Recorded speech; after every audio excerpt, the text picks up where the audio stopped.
Sermão em 1 Coríntios, capítulo 10, versículo 16.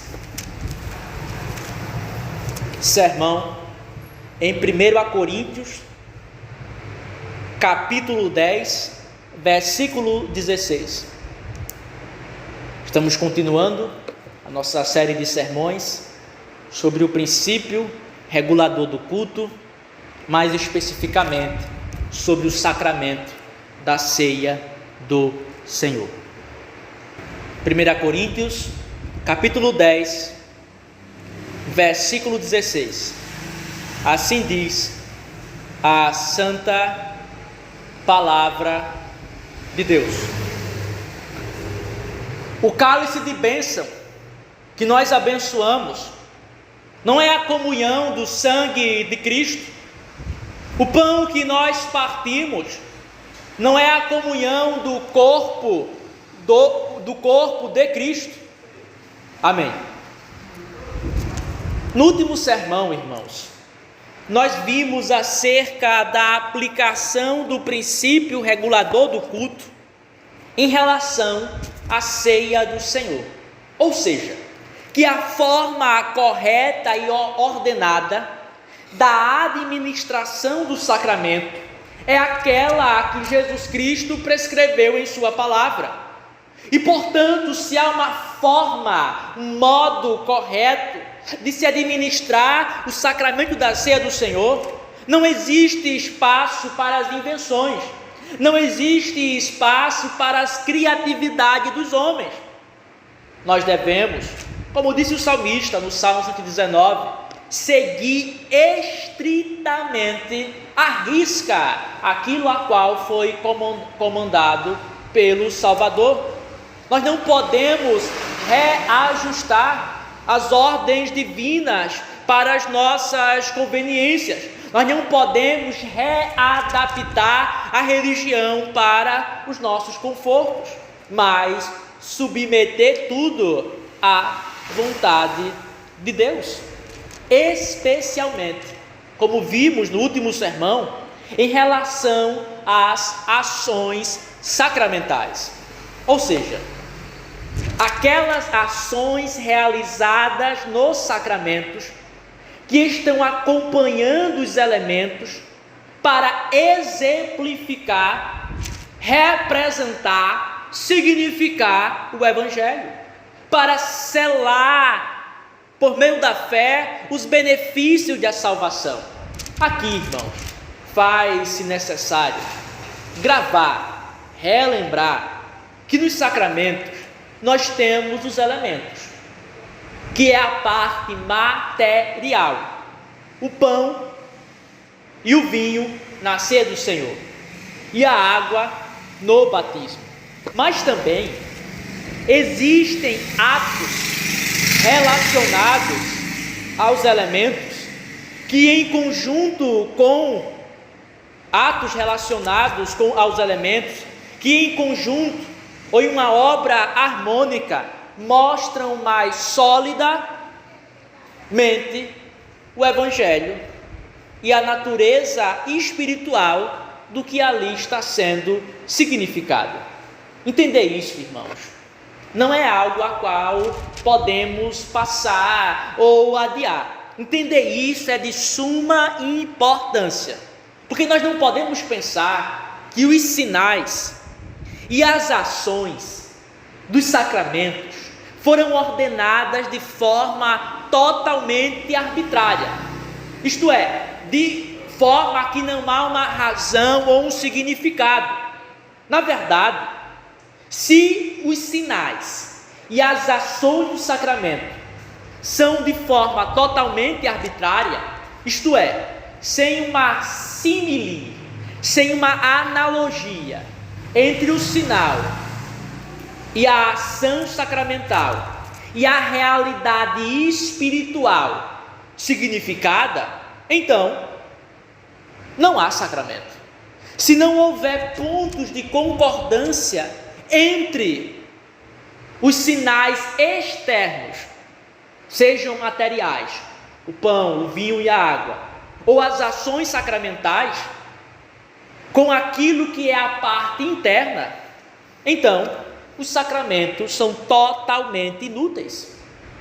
Porque o objetivo do sacramento, irmãos, é que a nossa mente seja despertada por aquilo que vemos e tocamos, por aquilo que estamos apalpando, por aquilo que estamos tocando, cheirando e vendo diante dos nossos olhos, para que sejamos, pela fé, elevados à realidade espiritual que ali é significada.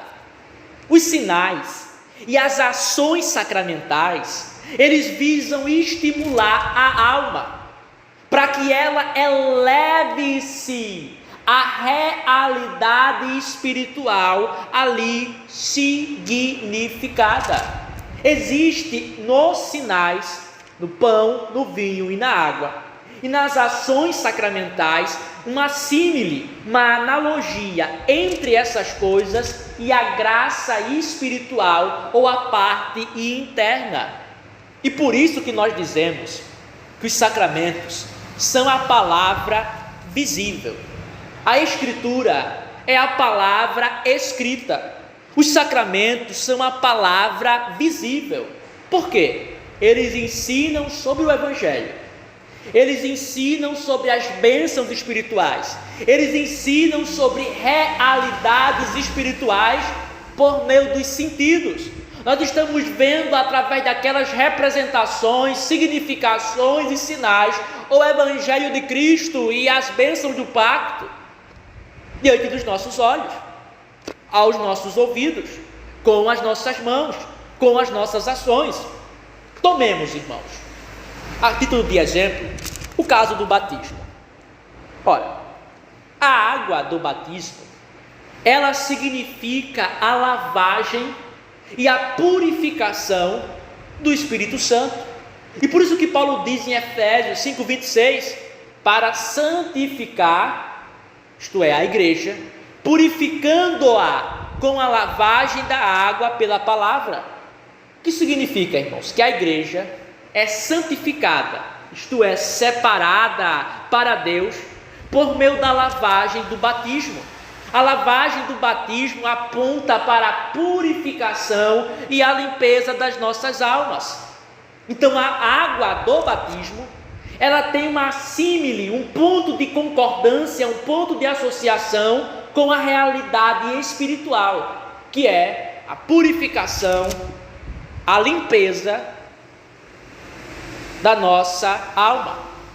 Mas a forma, e prestem atenção nisso, a forma e a ação como essa água é aplicada ao sujeito ou ao recebedor do batismo também nos ensina sobre como essa purificação acontece em nossas almas. Existe uma ação sacramental no batismo, a qual exemplifica ou nos ensina como espiritualmente Deus faz conosco. Observem a linguagem do profeta João, em Lucas capítulo 3, versículo 16. Lucas capítulo 3, versículo 16. A primeira frase, irmãos, diz assim: João respondeu dizendo a todos: em verdade eu vos batizo com água. Eu vos batizo com água.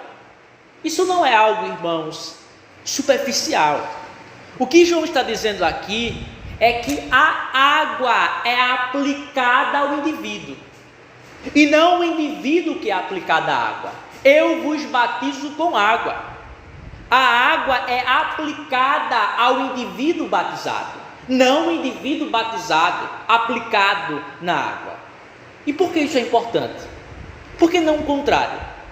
Porque quando a água é aplicada ao indivíduo na ação sacramental, isso mostra que a graça vem até nós, e não nós que vamos até ela.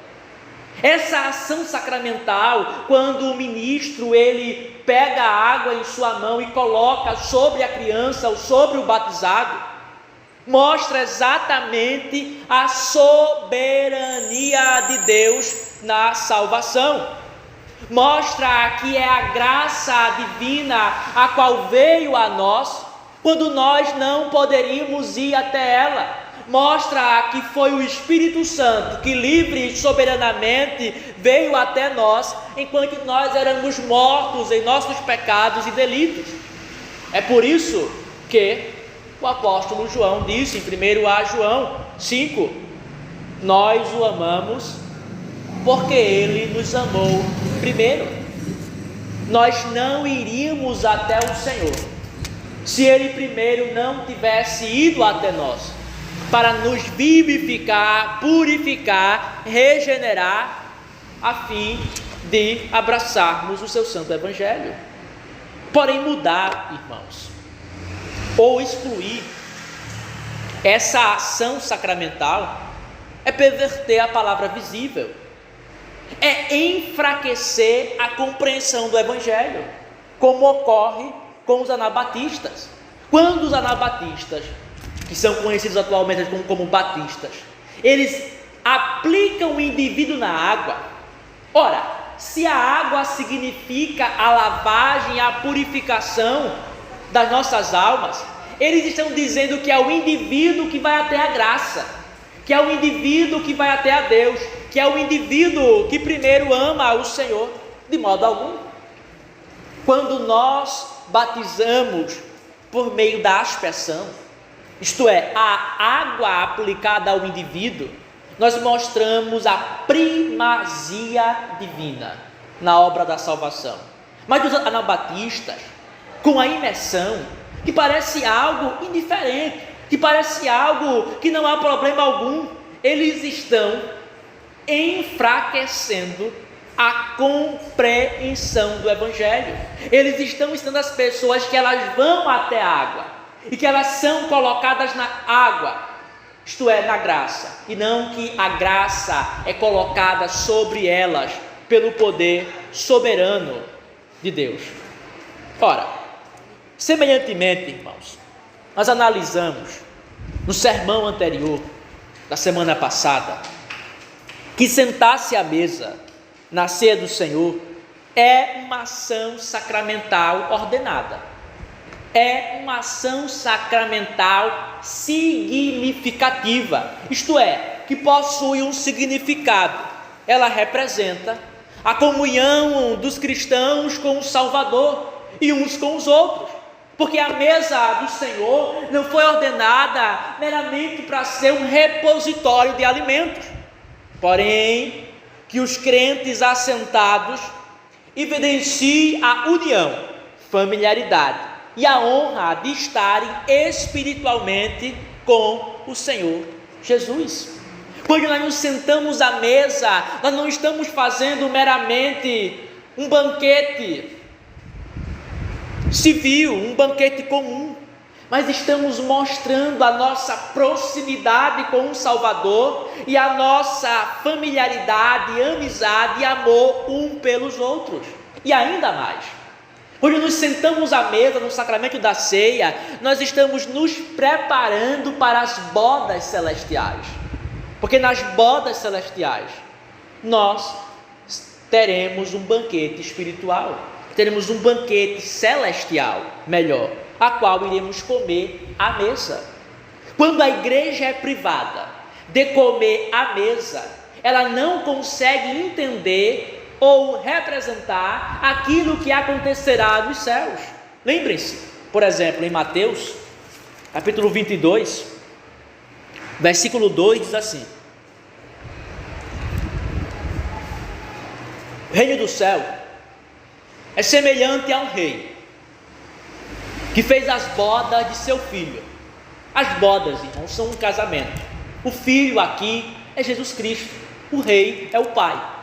Versículo 4: mais uma vez ele enviou outros servos dizendo: dizei aos convidados, eis que tenho o meu jantar preparado, os meus bois e os meus cevados estão mortos, todas as coisas estão prontas, vinde às bodas, isto é, vinde comer, vinde jantar comigo, vinde assentar-se nesta mesa e participar. do banquete celestial.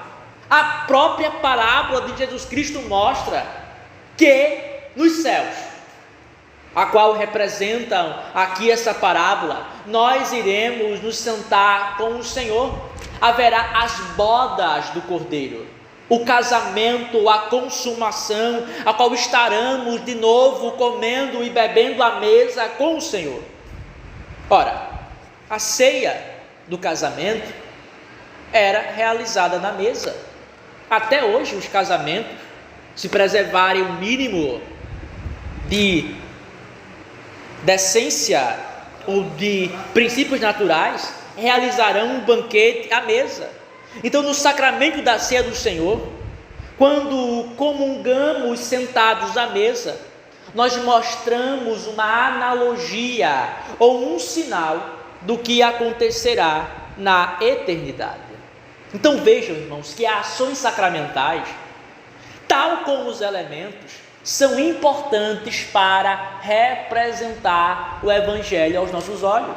Sacramentos são palavra visível, a qual cada parte, cada elemento, cada ação tem algo a nos ensinar. Nesse sentido, irmãos, o nosso texto apresenta uma outra importante e ordenada ação, ou ato sacramental na ceia do Senhor. O nosso texto apresenta a ação sacramental da divisão dos elementos comuns entre os comungantes, que na celebração da ceia do Senhor, aqueles que participam dela devem dividir, partilhar de modo comum dos elementos, isto é, do pão e do cálice. Ou seja, todos os comungantes devem comer do mesmo pão e beber da mesma taça, como foi realizado pelo Senhor Jesus Cristo na instituição. Então, o que veremos mais especificamente neste sermão é que é uma ação sacramental ordenada pelo Rei Jesus Cristo a existência de um cálice comum, e que esse cálice comum deve ser partilhado, estendido à mão um dos outros sentados à mesa no sacramento. E o motivo de Paulo citar isso, irmãos, não é fora de um contexto, não é fora de uma harmonia com aquilo que a epístola aos Coríntios trata. E aqui, irmãos, faz-se necessário entender brevemente três coisas. Vamos compreender aqui brevemente três coisas. A primeira delas, irmãos, é que Paulo, o apóstolo de Jesus Cristo, está escrevendo para uma igreja em uma cidade que estava localizada em uma região muito rica. Corinto estava em uma localidade, em um lugar, a qual os fazia ser uma cidade abastada. Corinto, irmãos, era uma cidade portuária, isto é, a qual tinha o fluxo de embarcações, o fluxo de comércio, o fluxo de riquezas.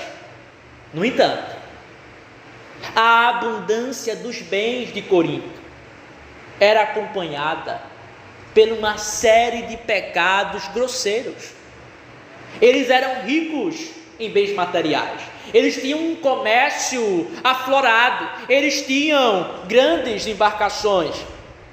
No entanto, isso era acompanhado por pecados grosseiros e terríveis, principalmente a imoralidade, que é a luxúria, que é a contaminação do corpo, a falta da castidade e a idolatria.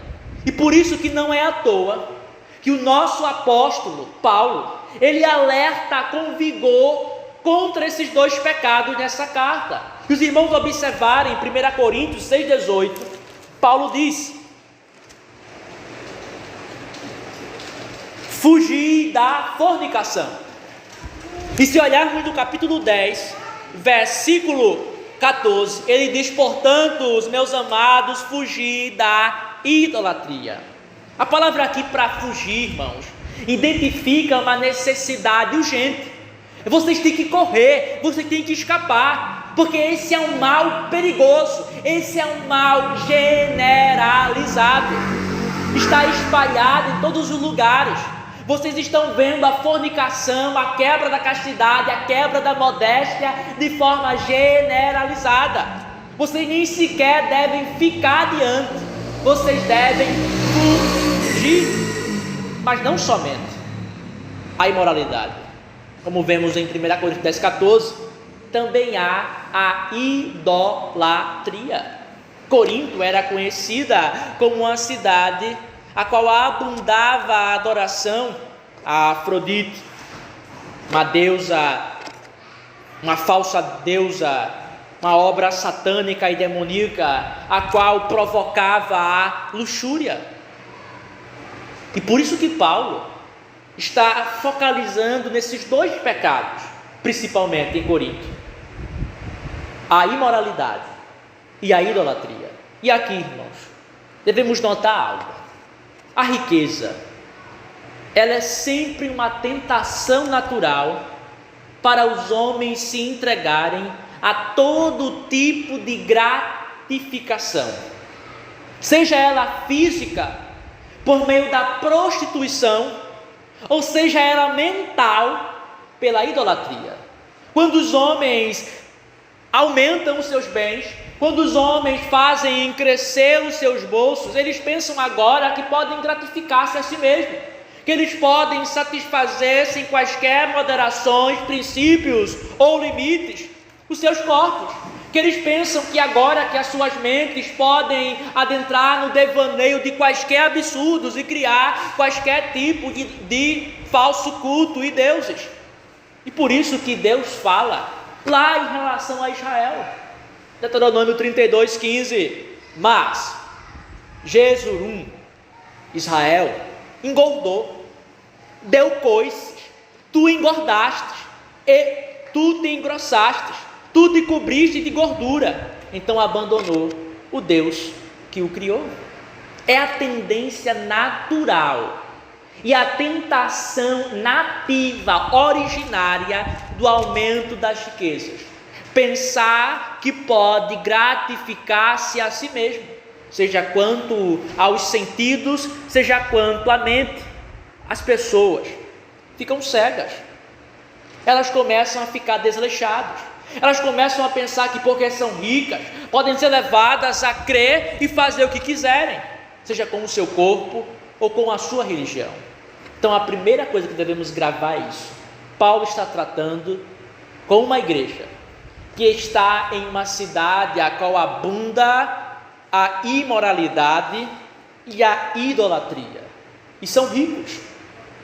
Segunda coisa, irmãos, é que o apóstolo dos gentios está escrevendo uma carta, e esse é um ponto importante, não para uma congregação, mas para uma igreja presbiteral. A igreja em Corinto, irmãos, não era uma única congregação. É uma das ideias mais facilmente cridas ou difundidas, principalmente no Brasil, que a igreja em Corinto era uma congregação. Mas não, a igreja em Corinto era uma igreja presbiteral, ou seja, um conjunto de congregações sob um governo comum, um presbitério. É um erro pensar que a igreja em Corinto era uma única congregação. E vamos ver brevemente como a Escritura apresenta isso, que a igreja de Corinto não era, repito, uma única congregação, mas uma igreja presbiteral. A Escritura, irmãos, ela apresenta que o número das pessoas escolhidas por Deus naquela cidade era uma multidão. Vejamos lá, Atos, capítulo 18, versículo 1, versículo 10 e versículo 11.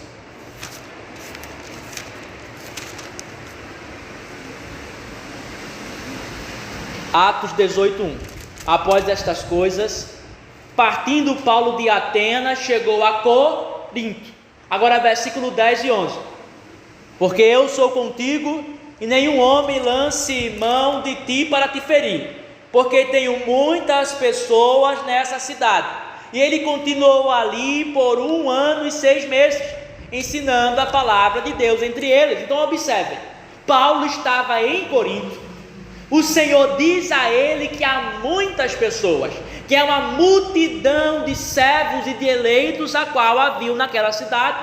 E Paulo não passa com eles 1 mês, 2 meses, mas 18 meses, 1 ano e 6 meses, ensinando a palavra de Deus entre eles. Isso significa, irmãos, que havia um grande número de pessoas. E grande número de pessoas não se reuniam em um só local, nem uma só casa. Eles se dividiam para formar-se congregações. E isso é ainda mais apoiado quando vemos que havia vários mestres e pregadores em Corinto. Se nós olharmos 1 Coríntios capítulo 1, versículo 12, nós vemos que o apóstolo Paulo diz assim: agora digo isso a cada um de vós, agora digo isso a cada um de vós que diz: eu sou de Paulo, eu de Apolo, eu de Cefas, eu de Cristo. Paulo aqui, como iremos ver, está condenando a ideia de seguir mestres como se isso fosse a união da igreja. Mas Paulo está citando mestres daquela igreja.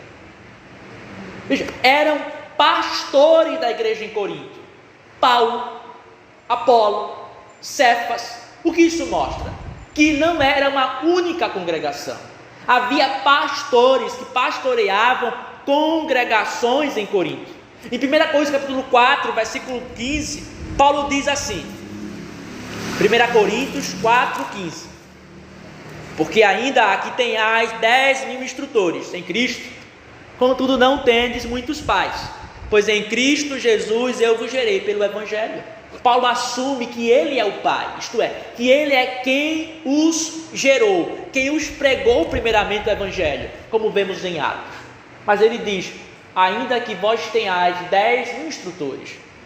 É um artifício para dizer assim: ainda que vocês tenham muitos agora ministros e mestres, lembrem-se, eu fui quem lhes preguei o Evangelho no início. Então, era uma multidão, haviam vários pregadores, e Paulo diz claramente que existia em Corinto várias congregações. Basta lermos 1 Coríntios, capítulo 14, versículo 34. Primeira frase: vossas mulheres estejam em silêncio nas igrejas. Vossas mulheres, que mulheres? As mulheres de Corinto, em vossas igrejas. Que igrejas? É claro, nós sabemos que se aplica a todo o povo de Deus, mas para o destinatário direto ali, todas as igrejas em Corinto. Corinto não era uma única congregação, mas eram várias igrejas sob um presbitério. E por isso, irmãos, que quando Paulo inicia a sua carta, ele faz algo interessante. 1 Coríntios, capítulo 1, versículo 2, diz assim: a igreja de Deus que está em Corinto. Por que Paulo usa o singular, igreja? Se eles eram várias congregações, se eles eram uma multidão de pessoas que não poderiam ser confinadas a um só lugar, se eles tinham vários mestres e pastores, se eles se reuniam em diversas congregações, porque Paulo chama de a igreja de Deus? Porque eles eram considerados um corpo, e uma igreja, mesmo com diversas congregações, porque estavam sob um governo comum, o presbitério. Todas as igrejas sobre um presbitério, ou melhor, todas as congregações sobre um presbitério, estão sob um governo comum. Então Paulo não começa a sua carta falando a igreja de Corinto na rua tal, a congregação em rua tal. Não, a igreja de Deus que está em Corinto, isto é, todas as congregações que estão sob o mesmo governo. Notem aqui, irmãos, se vocês estão em uma congregação particular que é submissa ou está sob a autoridade de um governo comum, você é visto em comunhão com o todo. Se a sua congregação particular é e está sob um presbitério, você está em uma comunhão de governo com eles, estão com uma comunhão, você é visto dentro daquela igreja, você é visto como parte daquela comunhão distinta. Terceira coisa, irmãos, Paulo, o apóstolo inspirado, não está escrevendo aqui uma segunda carta inspirada. Tornou-se uma ideia popular, propagada amplamente, que houve uma primeira carta, inspirada, autoritativa, escrita pelo apóstolo Paulo, porém que foi perdida. Então agora nós temos aqui somente essa segunda carta, e essa hipótese, ela é baseada em 1 Coríntios capítulo 5, versículo 9, vejamos lá.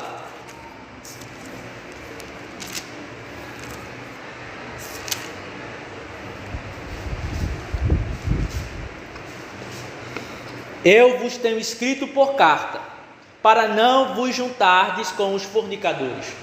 Então alguns pensam, ora, Paulo aqui diz claramente que há uma carta anterior, e como nós não temos essa carta anterior, então ela foi perdida, e portanto só temos aqui uma segunda carta. O que chamamos de 1 Coríntios é 2 Coríntios, o que chamamos de 3 Coríntios, de 2 Coríntios, na verdade é 3 Coríntios, ou 4, se alguns forem mais liberais. Vejam, isso está errado, irmãos. Essa é uma visão seriamente problemática à luz da doutrina da preservação providencial da Escritura. Nós não podemos admitir que nenhum livro inspirado por Deus foi perdido. Por quê, irmãos?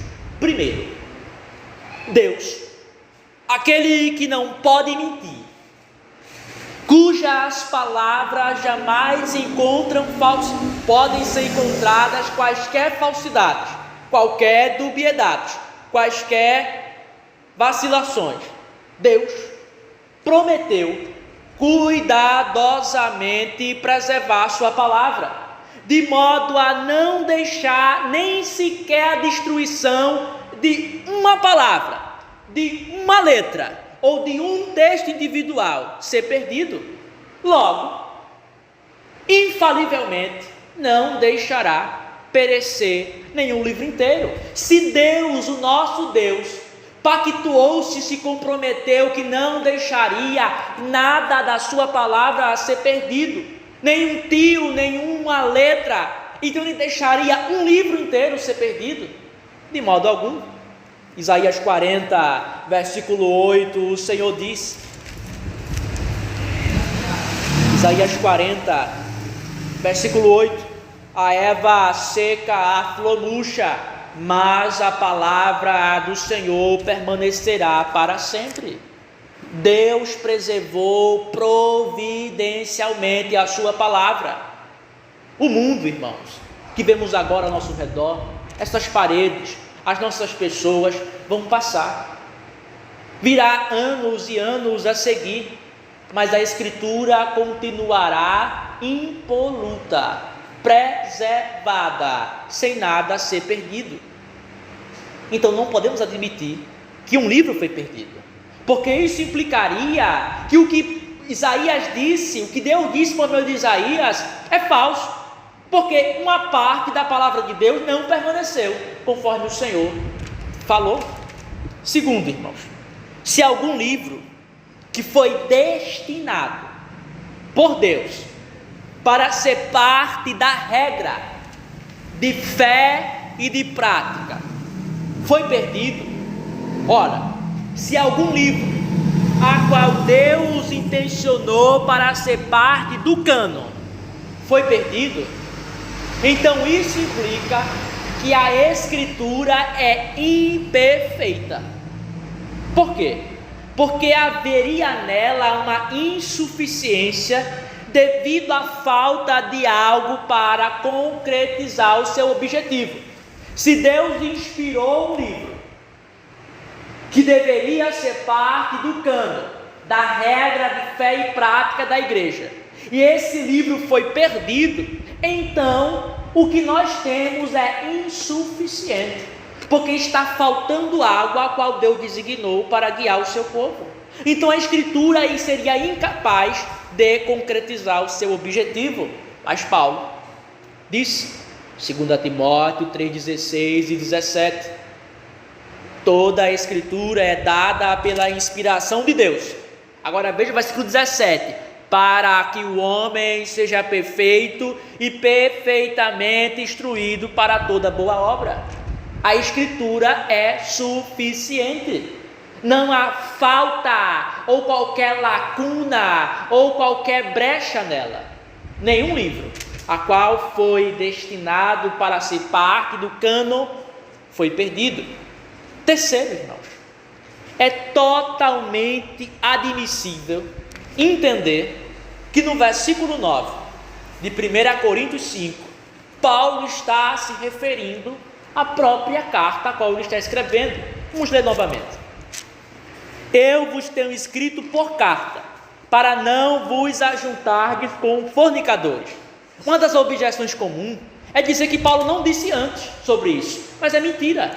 No versículo 1, Paulo repreende eles, porque permitiam alguém que fornicou com a mulher do seu pai.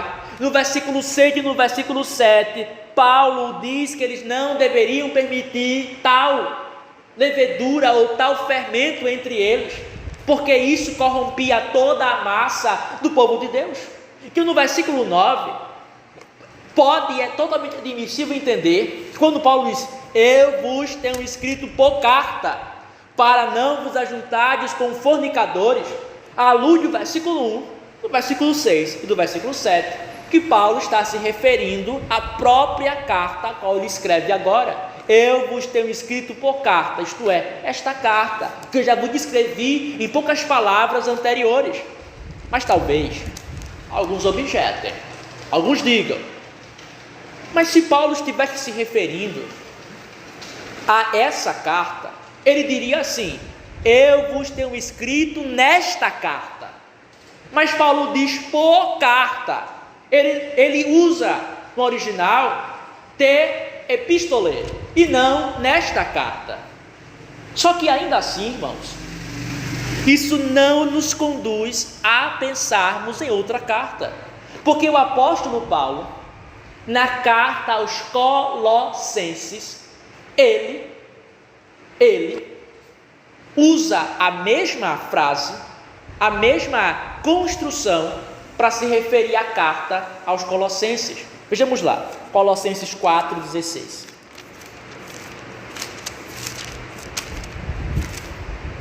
E quando esta epístola tiver sido lida entre vós, que seja também lida na igreja de Laodiceia, e também leia a epístola de Laodiceia. E quando esta epístola, o esta, estiver usando a King James, observa-se que ele está em itálico. Por quê? Porque no original não tem esse esta, está. E quando a epístola estiver sendo lida entre vós, qual epístola? A própria epístola dos Colossenses.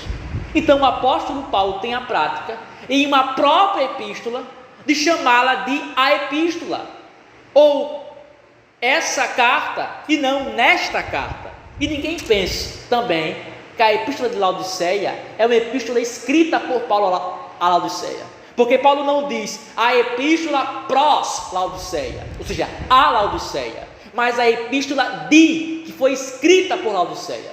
Há uma diferença muito grande no original. Então, não podemos admitir, irmãos, a ideia falsa que há uma epístola perdida. Ainda que houvesse, vamos admitir, ainda que houvesse tido uma carta, a qual Paulo escreveu e a qual foi perdida, não pode ser inspirada.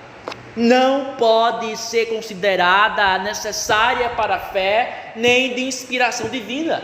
Porque se admitirmos isso, estamos derrubando a doutrina da preservação providencial da Escritura.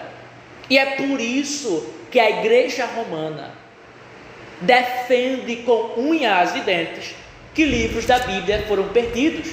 E, portanto, se livros da Bíblia foram perdidos, nós não temos uma regra, um cano o suficiente para nos guiar. Precisamos da assistência e da ajuda do magistério romano. E assim vemos que muitos dos apologetas ou defensores protestantes da fé, eles dão brechas para a argumentação romana. Admitir que há uma epístola inspirada de Paulo perdida é admitir que há uma lacuna, uma exceção na doutrina da preservação providencial da palavra de Deus, de modo algum.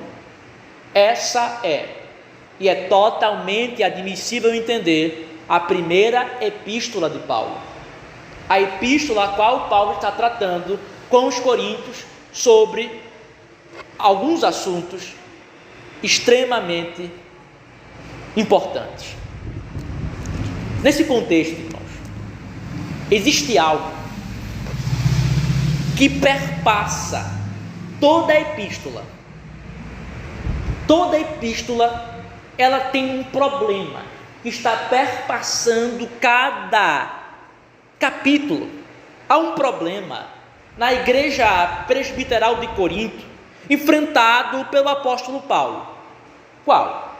A falta de entendimento sobre a união e comunhão dos cristãos, não somente um com os outros. Paulo está enfrentando um problema aqui, irmãos, com os coríntios, não somente que eles não entendem o que significa a união e a comunhão dos crentes uns para com os outros, mas a própria posição dos cristãos em relação à corrupção da religião pagã ou dos falsos mestres. E aqui vemos uma diferença notável entre a epístola aos coríntios e a epístola aos romanos. Na epístola aos romanos, nós temos um foco na apresentação da doutrina da salvação, especialmente na justificação pela fé. Mas Coríntios é uma carta a qual é mais focada em assuntos relacionados à ordem, à comunhão e ao governo da igreja. Romanos é um tratado soteriológico, é um tratado sistemático, envolto em doutrinas em relação sobre como os homens são salvos. Mas Corinto é um tratado eclesiológico, que trata sobre assuntos do governo da igreja. E qual é o problema, irmãos? Que vemos desde o começo aqui. Desde o começo, vemos que Paulo trata que muitos dos coríntios, da igreja presbiteral dos coríntios, estavam fundamentando a base de sua união, não na concordância nas mesmas doutrinas, ou na mesma profissão de fé, mas na admiração dos homens. Vejamos 1 Coríntios 1:12.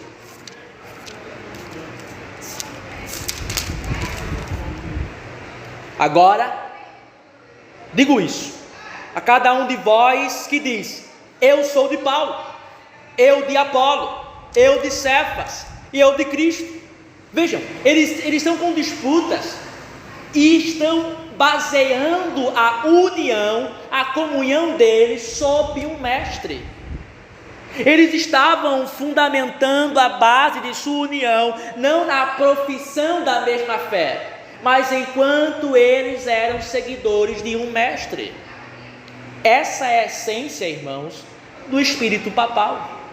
essa é a essência da prelazia, porque na prelazia e no espírito papal, o fundamento ou laço da união não é mais a confissão na mesma fé. A base pelo qual nos unimos não é crer nas mesmas coisas e praticar as mesmas coisas, mas a submissão, a admiração ao homem. Em Roma é o Papa, e na maioria das igrejas evangélicas é a submissão à organização. Enquanto em Roma a base da união é a submissão ao anticristo romano, nas ditas igrejas evangélicas, a base da união não é confessar a mesma coisa, mas a organização, a qual eles se submetem independentemente do que é crido. Eles estão sob uma mesma organização, mas com diferentes objetivos.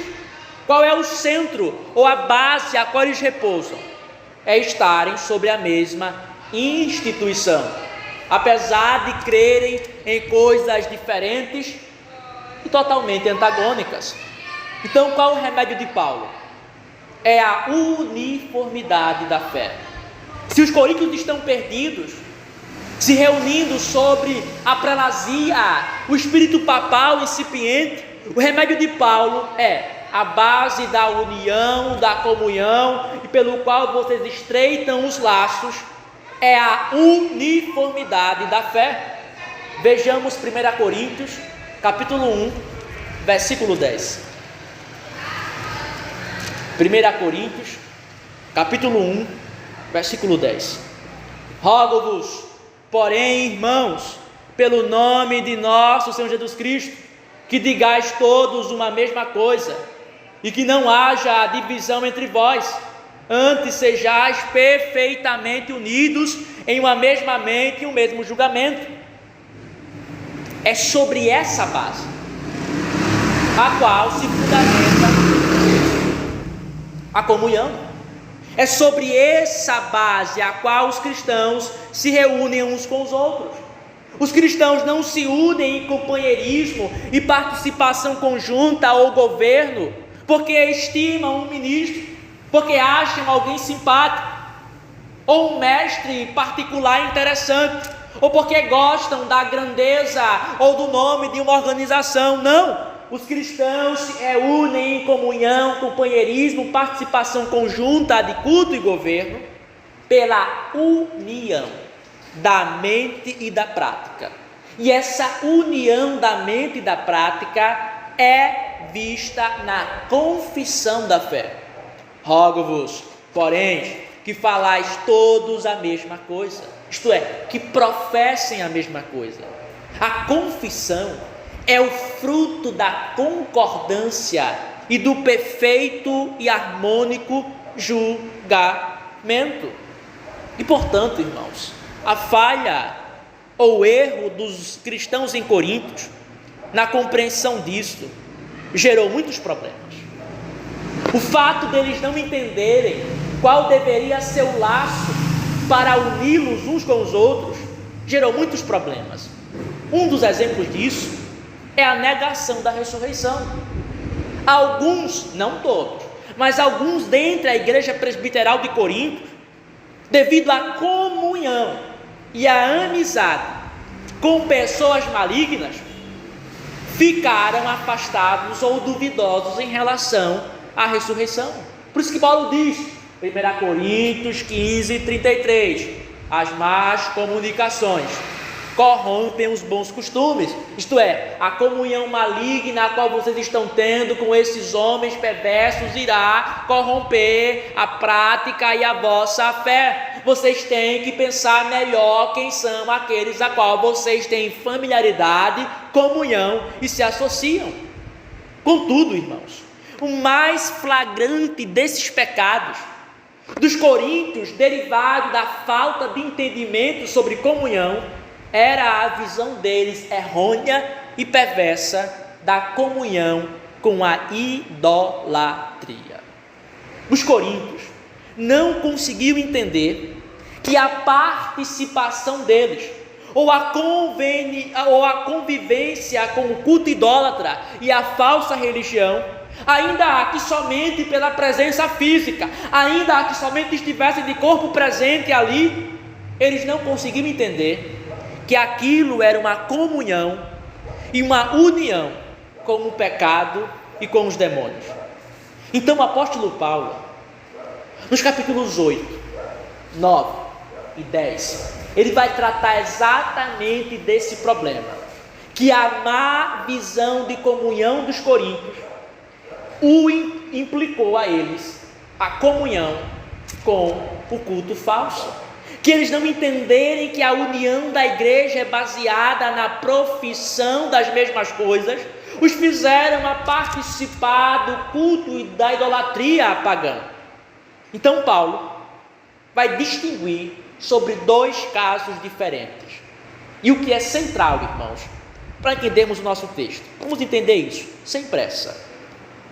Desde o capítulo 8, Paulo está respondendo a seguinte pergunta: é lícito comer coisas sacrificadas aos ídolos? Vejamos lá, 1 Coríntios, capítulo 8, versículo 1.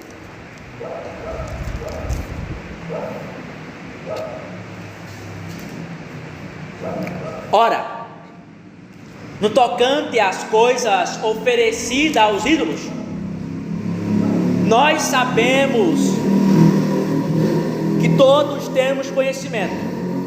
Conhecimento envaidece, mas a caridade edifica.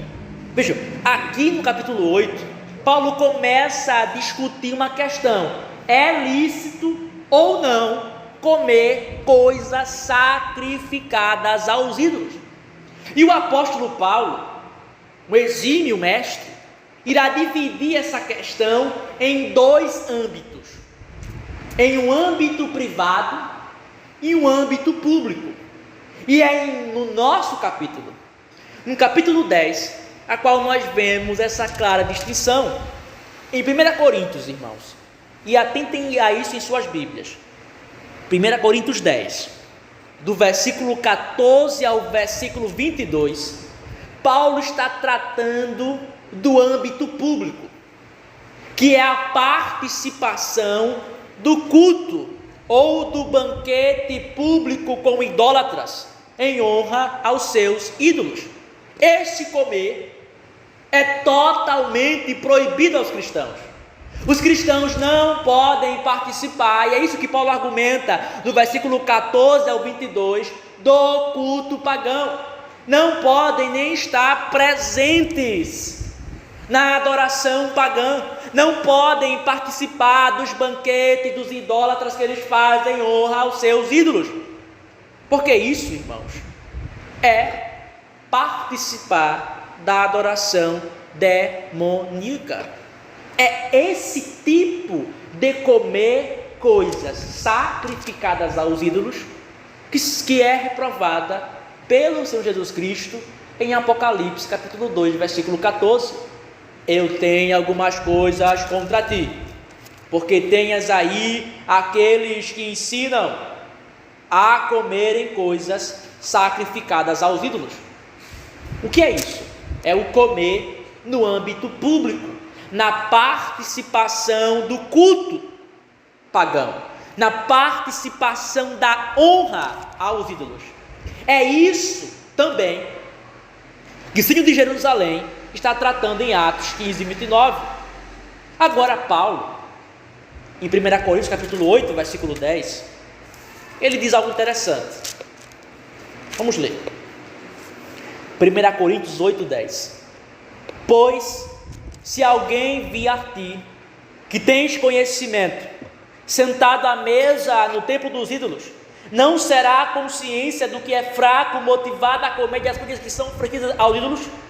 Observem aqui, irmãos, essa passagem pode turvar rapidamente o que já aprendemos até agora, porque algumas pessoas podem dizer assim: ora, Paulo está permitindo aqui que os cristãos estejam no templo dos ídolos, na mesa dos demônios, e Paulo só dá a proibição se escandalizar alguém. Não.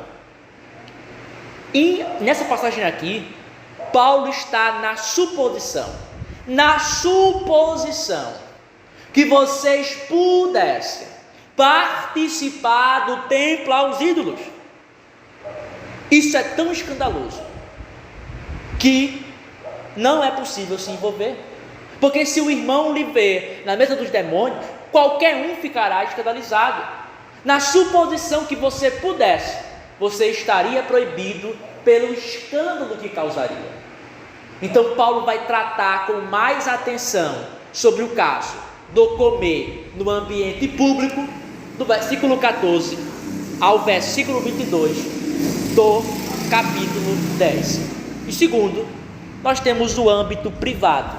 O âmbito privado é aquele no qual alguém é convidado para um jantar ou para uma refeição, e a qual há uma comida que foi sacrificada ao ídolo. Veja, nesse ponto Paulo diz: não há proibição em si mesmo, exceto pelo escândalo que pode causar aos mais fracos da fé.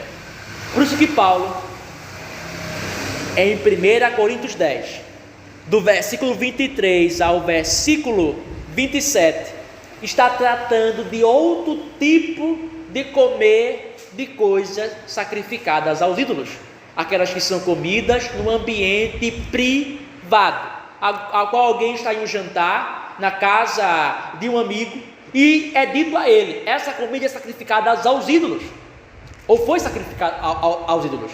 Veja, o comer ou o jantar não é um culto, não é uma adoração idólatra, foi só a comida que foi trazida para aquela ocasião. Paulo diz: se houver alguém fraco na fé, não coma, para não escandalizá-lo. Mas em si mesmo, no ambiente privado, em foro privado, não existe proibição em si mesma. Nós temos que entender isso para compreendermos o que Paulo discute. Então, no capítulo 9, irmãos, Paulo agora, capítulo 9, ele irá argumentar sobre um segundo caso. O problema aqui é o segundo caso. No segundo caso, os coríntios não queriam se privar. Eles não queriam privar a sua própria liberdade para não gerar escândalos.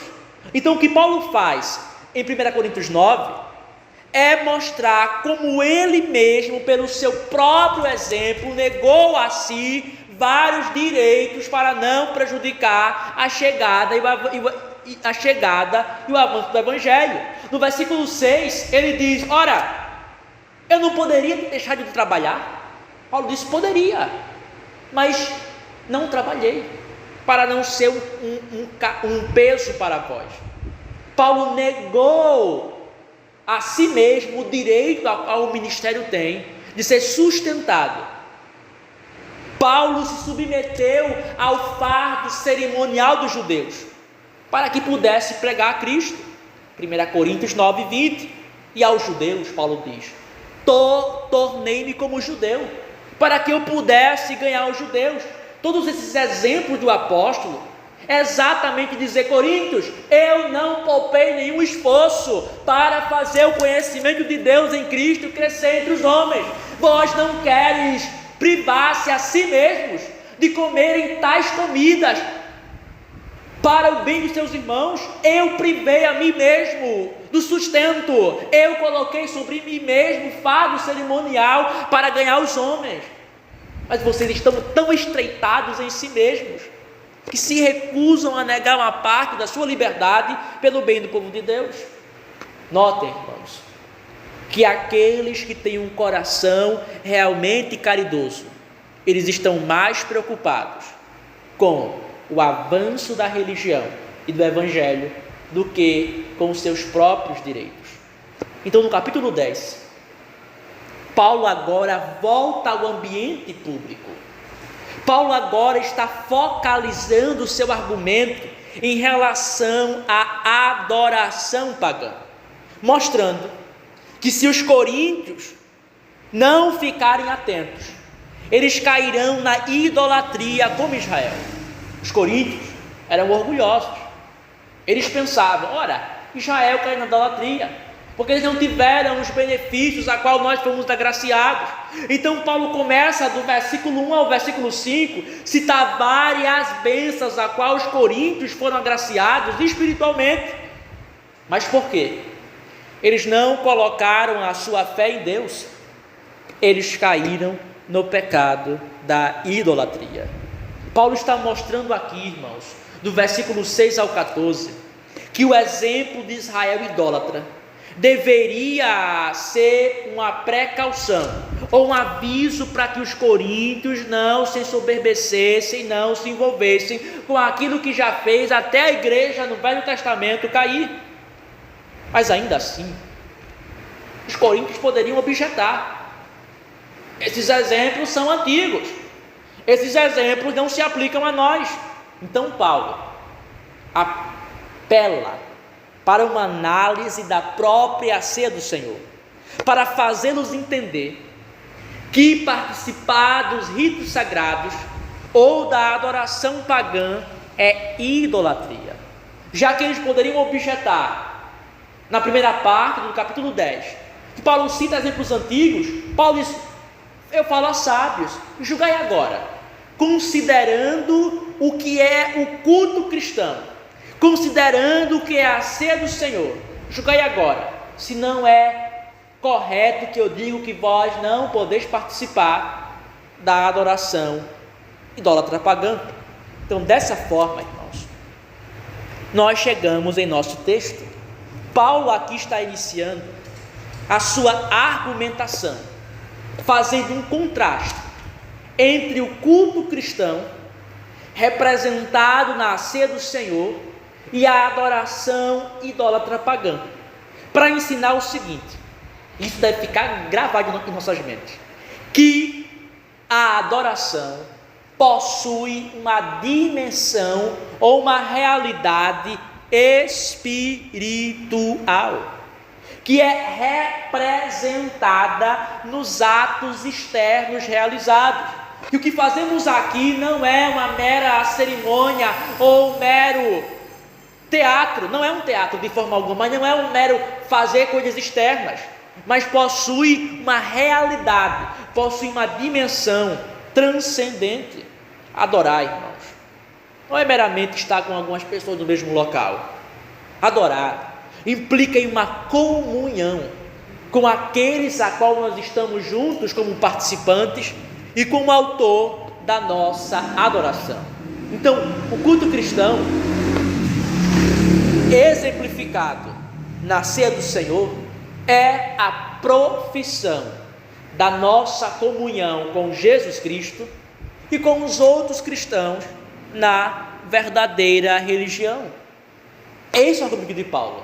Entendam, coríntios, que o culto cristão é a profissão da comunhão, da união com Jesus Cristo. Quando vocês entram na ceia uns com os outros, vocês professam a comunhão com Cristo e com os outros na religião verdadeira. Mas, coríntios, lembrai que a participação das coisas oferecidas aos ídolos nos seus cultos é a profissão da comunhão com o diabo, com os idólatras, na idolatria e na falsa religião. Aqueles a qual nós estamos unidos em culto, irmãos, é uma profissão de união. Quando nós nos reunimos como corpo, como igreja de Deus, quando a ceia do Senhor é administrada, nós estamos professando a comunhão com Cristo e uns com os outros. Mas quando participamos do falso culto, do culto idólatra, da falsa religião, nós estamos professando a nossa comunhão com os adeptos e pervertedores da religião verdadeira e com o autor dela, o diabo. Em todo culto há uma comunhão com o autor e instituidor daquela adoração. Basta pensarmos: será o Senhor Deus, conforme ordenou em sua palavra, ou o diabo e as suas mentiras perversas? Então Paulo agora, no versículo 16, ele explica mais detalhadamente sobre a ceia do Senhor. Observe o que Paulo diz: 1 Coríntios 10,16. Paulo diz: o cálice de bênção que nós a abençoamos não é a comunhão do sangue de Cristo. O cálice de bênção que nós a abençoamos não é a comunhão do sangue de Cristo. A palavra aqui para cá, cálice, irmãos, é poterion. Poterion significa uma taça, no qual é armazenado um líquido para beber. Gravem isso. Cálice é poterion, que significa uma taça, a qual é armazenado um líquido para ser ingerido. Por exemplo, lá em Marcos, vamos ver isso sem pressa. Capítulo 9, versículo 38. Diz assim: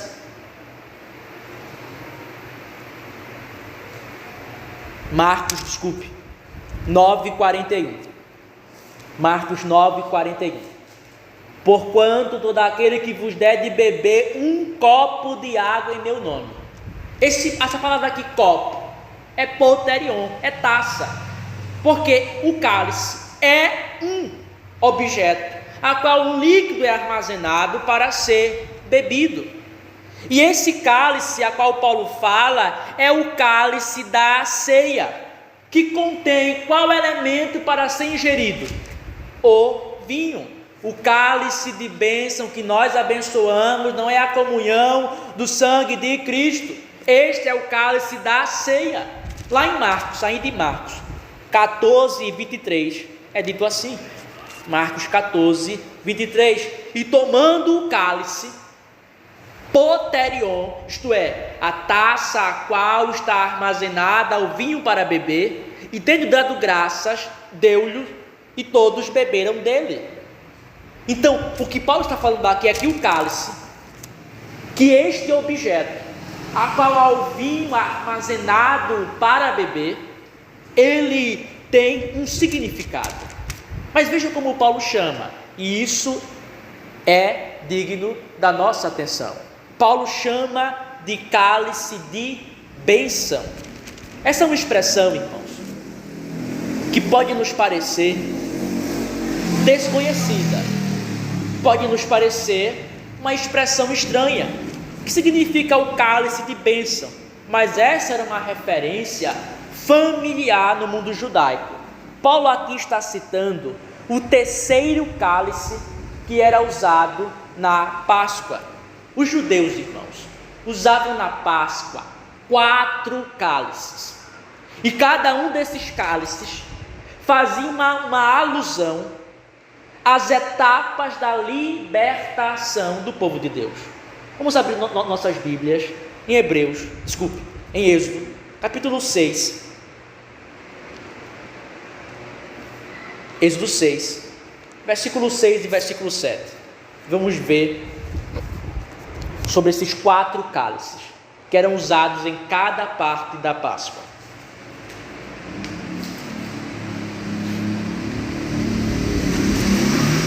Diz assim: por isso, dize aos filhos de Israel: eu sou o Senhor, e vos tirarei de debaixo das cargas dos egípcios, e vos libertarei da sua servidão, e vos redimirei com braços estendidos e com grandes juízos, e eu vos tomarei por meu povo, e serei vosso Deus, e vós sabereis que eu sou o Senhor, vosso Deus, que vos tira da terra, vos tira debaixo das cargas dos egípcios. Aqui, irmãos, 4 etapas, a qual correspondiam a 4 cálices usados pelos judeus. O primeiro cálice, irmãos, era o cálice da santificação. O cálice da santificação corresponde à expressão: e vos tirarei debaixo, versículo 6, das cargas dos egípcios. Essa era a primeira taça tomada na Páscoa, a qual os judeus relembravam que foram separados, que foram tirados da escravidão do Egito. Era a introdução da Páscoa, ou da refeição da Páscoa, quando o povo de Deus se alegrava e tomava uma taça para lembrar que eles foram separados dos egípcios, que eles foram retirados da terra da servidão para serem o povo do Senhor. Santificar é separar-se para o fim. Foram separados da terra do Egito para serem do Senhor. Era chamado o cálice da santificação. O segundo cálice é o cálice da libertação, que corresponde à expressão: e vos libertei da sua servidão. Essa taça, irmãos, ela era bebida no final do que chamamos de magido. O que era o magido? Era a recontagem da história da libertação do povo. Se nós olharmos lá em Êxodo capítulo 12, versículo 26 e 27, vemos que o Senhor fala: se o teu filho te perguntar o que significa isso, você contará como o Senhor libertou o seu povo da terra do Egito. Em toda a Páscoa, irmãos, as crianças perguntavam aos seus pais: o que significa isso? Então o pai, chefe da casa, ele recontava a história do povo de Deus ao sair do Egito. E no final dessa recontagem da história, eles bebiam a segunda taça, para lembrarem que foram libertos das garras de Faraó. E agora chegamos na terceira taça, que era chamada a taça cálice de bênção, que corresponde à seguinte expressão. Êxodo 6, 6 diz assim: e vos redimirei com o braço estendido. Essa é a taça, irmãos. Exatamente essa é a taça que Jesus Cristo usa para instituir a ceia do Senhor.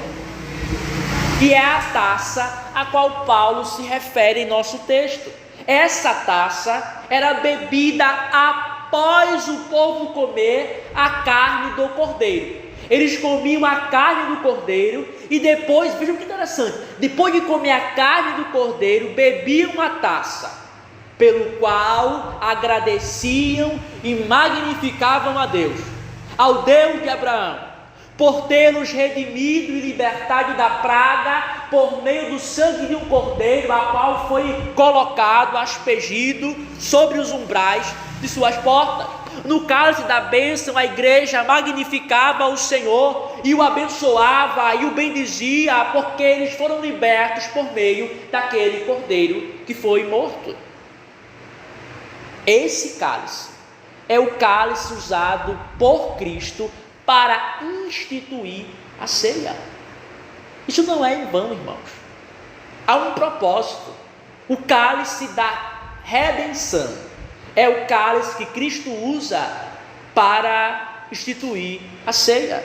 E o último cálice, irmãos, era o cálice do louvor, que corresponde à expressão do versículo 7.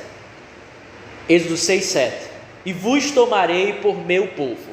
Nessa taça, o povo e todas as famílias de Deus louvavam a Deus pela salvação que Ele operou.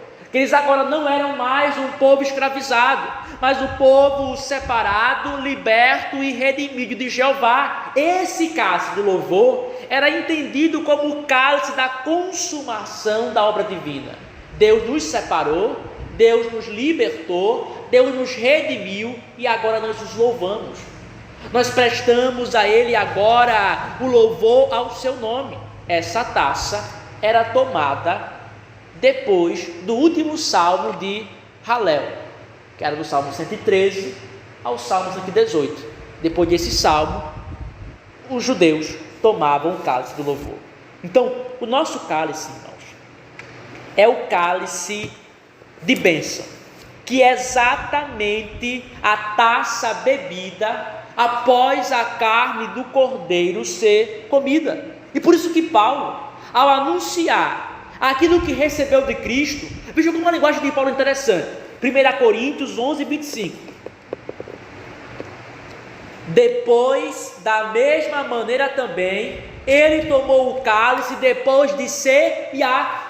Depois de ceiar, de ser comido o cordeiro, era tomado o cálice. Cristo está usando exatamente o cálice a qual os judeus usavam para comemorar, relembrar a redenção por meio do cordeiro, a redenção por meio do animal morto. Só que agora, na mente apostólica e na mente neotestamentária, a igreja não mais bendiz, abençoa o Senhor por causa da salvação, pelo derramamento do sangue de um animal. Agora é o cálice de bênção, porque abençoamos e bendizemos ao Senhor pelo derramamento do seu amado e eterno Filho em nosso favor. Então, a igreja nascer do Senhor, ela participa do cálice da redenção, o cálice após o cordeiro ser morto, após comermos o corpo. Por isso que na ceia é primeiro servido, ou comemos primeiro o pão e depois o vinho. Tomamos o cálice. E Paulo diz, continuemos, o cálice de bênção que nós abençoamos. O que significa isso, irmãos? Esse segundo abençoando é uma referência à consagração do cálice, ou seja, que esse cálice pelo qual nós bendizemos a Jesus Cristo e a Deus pela sua morte, a morte de Cristo em nosso favor, ele foi separado para um uso definido, para um uso específico e solene. Não é mais um cálice de uma refeição comum, não é um cálice para comer em qualquer ocasião, é um cálice a qual é para uso sacramental. É um cálice que possui um significado definido. E Paulo diz qual é o significado. O cálice de bênção que nós abençoamos não é a comunhão do sangue de Cristo. Paulo está dizendo, irmãos, que os crentes, quando bebem do cálice, estão mostrando que são participantes do sangue do Salvador. A palavra aqui para comunhão, irmãos, é koinonia, que significa, gravem isso, partilhar algo comum, compartilhar, participar de algo comum. O que é o comum aqui? O cálice, que representa o sangue de Cristo. Quando nós participamos e tomamos do cálice, nós estamos representando a seguinte realidade, que todos os crentes são participantes conjuntos dos méritos e de todos os benefícios comprados pelo derramar precioso do sangue de Jesus Cristo, que todos os comungantes estão unidos em Cristo para receber dele as bênçãos do pacto. O cálice de bênção não é a comunhão, não é uma pergunta do sangue de Cristo, como se Paulo falasse assim: Coríntios, ouvi-me, o cálice da ceia do Senhor, a qual nós tomamos após o pão, não é o sinal, a representação que estamos unidos uns com os outros e com Cristo, participando da mesma salvação, do mesmo sangue, dos mesmos méritos. Agora, irmãos, notemos com muita atenção que Paulo não menciona cálices de bênção. Paulo não usa no plural, mas Paulo diz o cálice de bênção. Por quê? Porque Paulo não diz plural, porque Paulo cita singular. Era porque não existia variados cálices, nem copos individuais para os comungantes. Todos na ceia do Senhor participavam do cálice de bênção, o singular. Porque existe um foco aqui, irmãos, na unidade da fonte da salvação. Há o foco aqui na participação comum de todos na mesma fonte de salvação. Quando os cristãos bebem o vinho no mesmo cálice, isso é feito para significar que todos somos salvos pelo mesmo sangue que vem de Cristo e compartilhamos algo em comum: a unidade do Senhor, da fé e de afeições uns pelos outros. Participar do mesmo cálice é dizer que compartilhamos uns com os outros da mesma salvação, do mesmo Redentor. O sangue a qual você é salvo é o mesmo a qual eu sou salvo. O sangue a qual lhe justificou é o mesmo a qual me justificou. E a ação de passar o cálice de mão em mão, a ação de beber da mesma fonte, é o sinal visível da unidade. Só que cálices, no plural, destrói, irmãos, a exposição sacramental. A ideia de cálices no plural, de copos individuais, destrói a ideia, a ação sacramental, a palavra visível, e quer mostrar que os cristãos são participantes do mesmo sangue, da mesma obra salvadora, da mesma fonte, que estão unidos em Cristo e uns com os outros em fé e em amor. Irmãos, inserir vários cálices, vários copos individuais na ceia do Senhor, é inculcar na igreja que há várias alianças, que há vários novos testamentos. Observe em Lucas 22:20. Lucas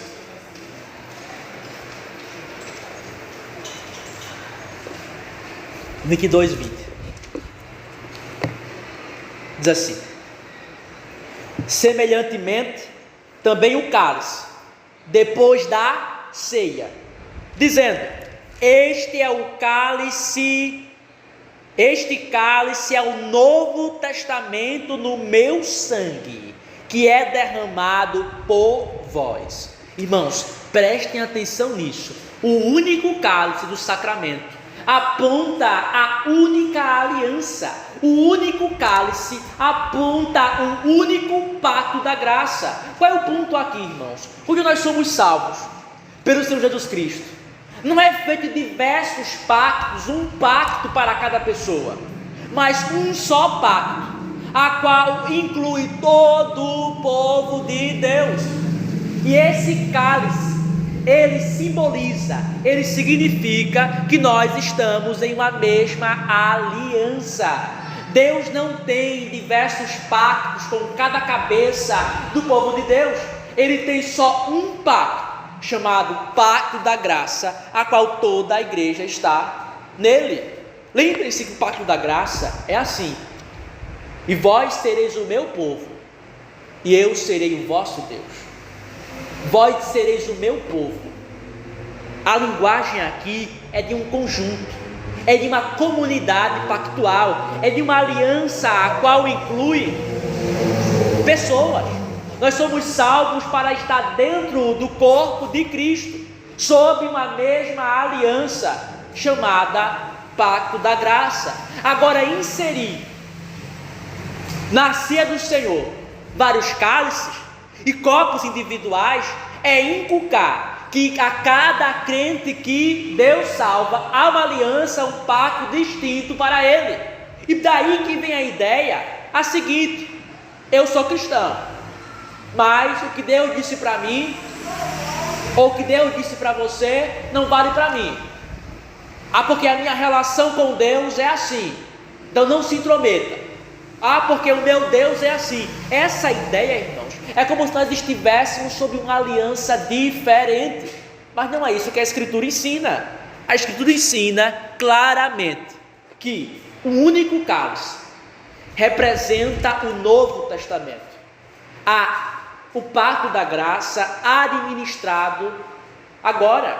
Inserir vários cálices na ceia do Senhor é abrir as portas para o dispensacionalismo. É ensinar a igreja que há diferentes ou infinitas formas de salvação.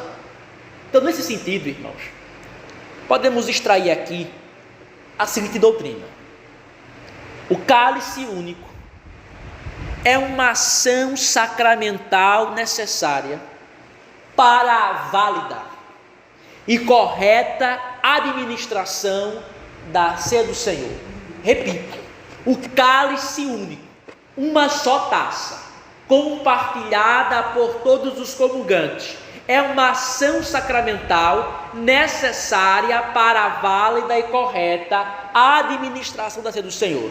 Citaria aqui, irmãos, brevemente, 3 argumentos.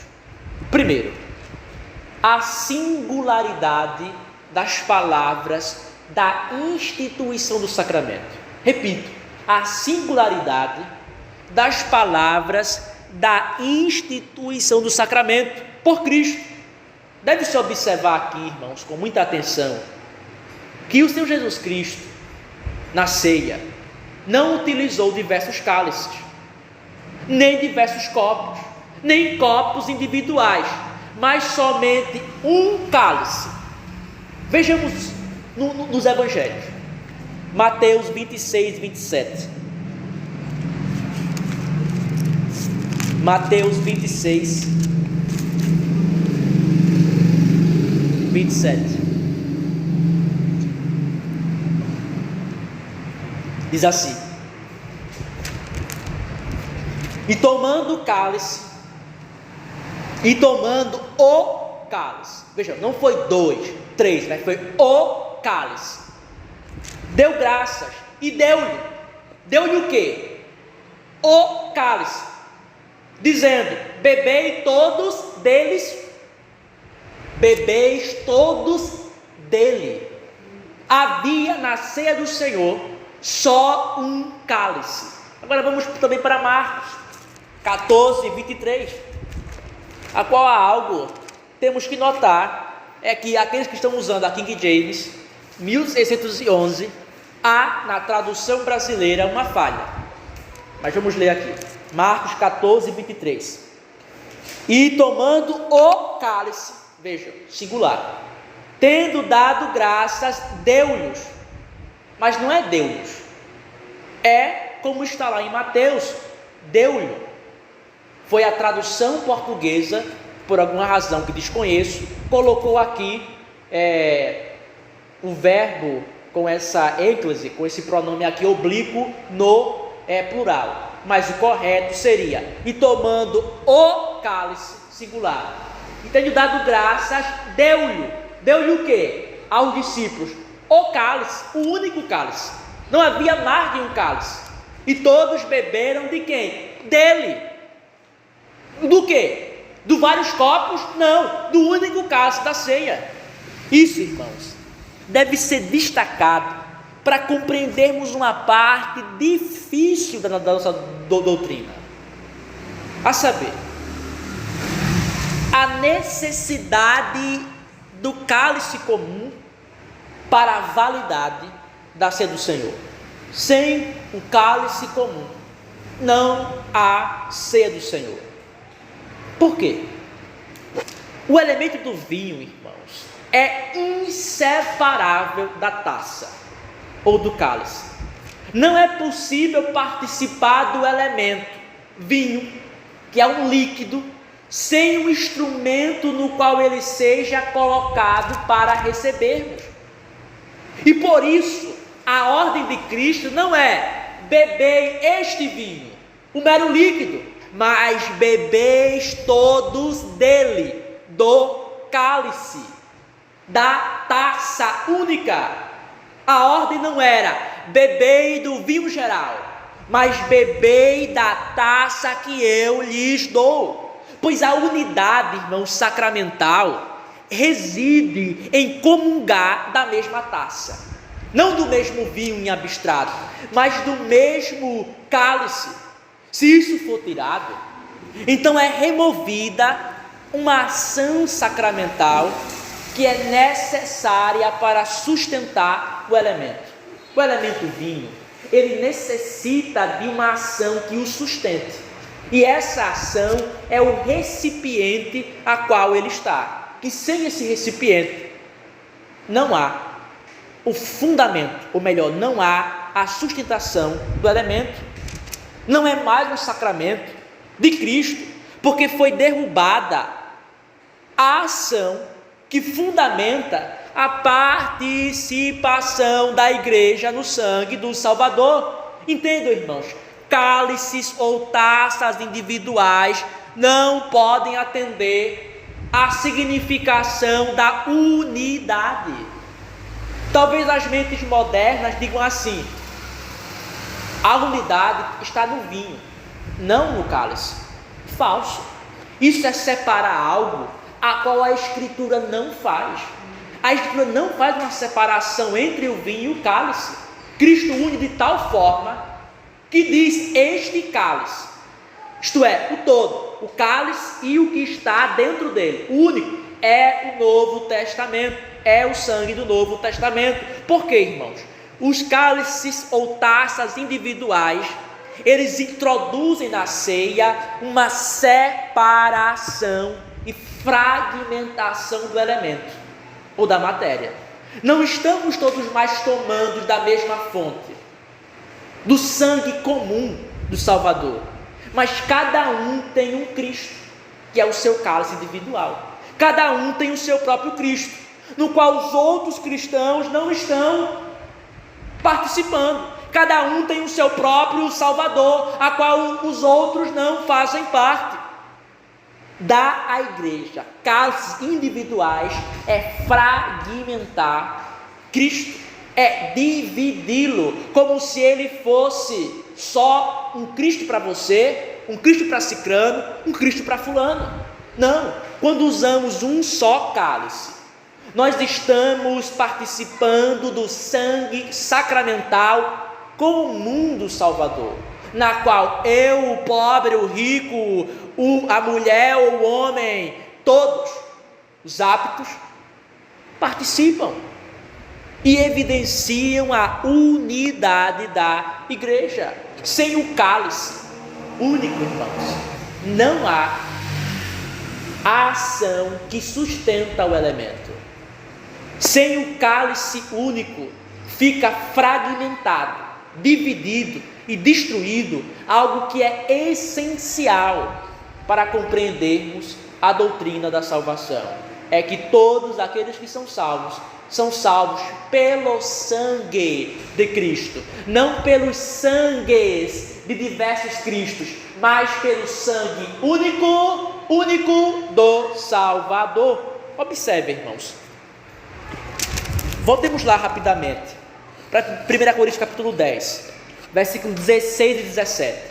Vejamos o que Paulo diz aqui. O cálice de bênção que nós abençoamos não é a comunhão do sangue de Cristo. O pão que nós partimos não é a comunhão do corpo de Cristo. Ora, irmãos, quantos pães eram usados? Um só. Veja o versículo 17. Porque nós, sendo muitos, como um só pão e um só corpo, porque somos todos participantes de um só pão.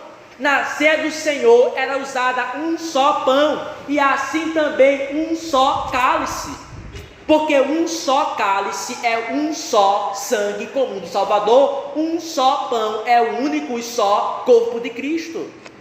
E nisso, irmãos, nós vemos a malignidade do espírito papal. Roma, ela nega abertamente o cálice ao povo de Deus. Só que, para a surpresa de muitos, saibam, Roma usa cálice único. Os sacerdotes romanos, que são os únicos que tomam do cálice, eles tomam de um cálice único.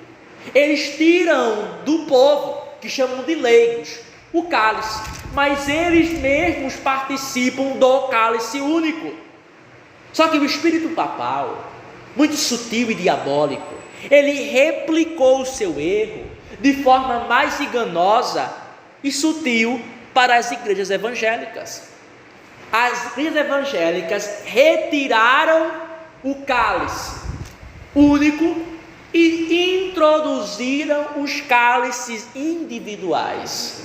É essencialmente o mesmo erro da igreja romana.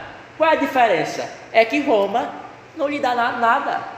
Roma lhe tira o cálice único e deixa você sem o sangue de Cristo. As igrejas evangélicas tiram de você o cálice único e lhe enganam com uma fantasia, um simulacro, para que você não veja que está sendo privado do sacramento. Sem o cálice único, não há a unidade no sangue de Cristo. Nós estamos então implicando que há várias salvações, que há vários Cristos, há vários sangues. Não, é o espírito papal. Roma tira o cálice, a igreja evangélica tira o cálice único e coloca cálices individuais. O que isso gera, irmãos? O que isso provoca? A divisão da igreja.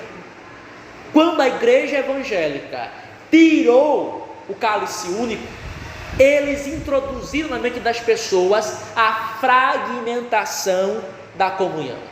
Eles introduziram na igreja evangélica o individualismo, o anabatismo. Percebam, mutilar ou introduzir palavras ou mutilar a palavra visível implica em mostra, na verdade, uma corrupção terrível do evangelho. Mas talvez alguém diga: ora, mas se não há partir do pão, ainda há sacramento. Mas então por que se não há cálice único, não há sacramento? Entenda, se não há o partir do pão, ainda há o elemento. Uma ação sacramental foi mutilada. Mas se não há cálice único, não foi apenas uma ação mutilada, mas foi introduzida uma total contrária, que é a multiplicidade. Há um cálice, então você tira ele e introduz exatamente o contrário. Não é uma mera mutilação, é uma destruição total. Segundo argumento, irmãos, o Senhor Jesus Cristo ordenou que a igreja dividisse o cálice. Lucas 22, 17. Lucas 22, 17. Observe a linguagem de Jesus Cristo, o Rei da Igreja.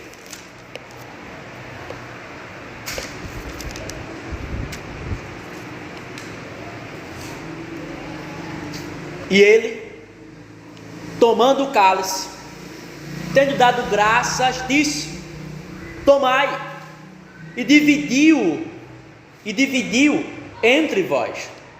E ele, tomando o cálice, tendo dado graças, disse: tomai o quê? O cálice, e dividi o quê? O cálice entre vós.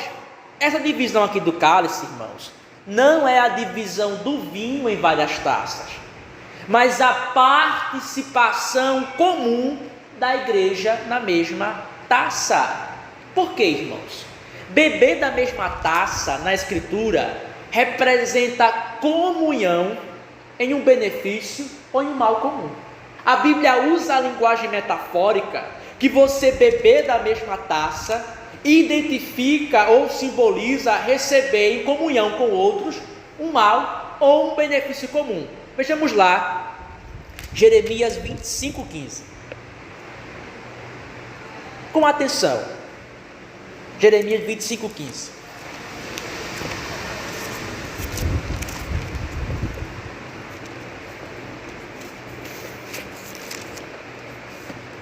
Porque assim me diz o Senhor Deus de Israel: pega da minha mão a taça do vinho da minha ira, e darás a beber a todas as nações que eu te enviar.